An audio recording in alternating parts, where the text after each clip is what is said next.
እኔ በጣም ብዙ የማደንቃቸው አባቶች አሉ ግን ከነሱ ውስጥ በጣም በተለየ ሁኔታ ደግሞ የማደንቀው ይሄንን አባት ነው መቼም ሁላችንም እናቀዋለን ታቁታላችሁና በጣም ስትራግል እያደረገ የሚኖር ሰው ነው በጣም ያሳዝነኛል በጣም በቃ እኔ እጅግ በጣም ማደንቀው አባት ነው በእውነት ሁላችንም ያው የምናቀው ነው ሶሻል ሚዲያ ላይ ያደረገ ያለው ነገር ሶ አሁን ደግሞ በተለየ ሁኔታ የኛን እርዳታ የሚፈልግበት ሰዓት ላይ ደርሷል የኛን ማገዝ የሚፈልግበት ሰዓት ላይ ደርሷል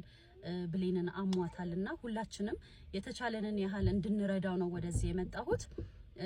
ያው እንግዲህ እኔ ፎሎወሮች ሁላችሁ እናቶች ናችሁ በርግጥና ያው ስለ ልጅ ደግሞ ለእናንተ ምንም ማለት አልችልም ታቆታላችሁ ምን እየተሰማው እንደሆነ በዚህ ሰዓት ሶ እንግዲህ ተጋግዘን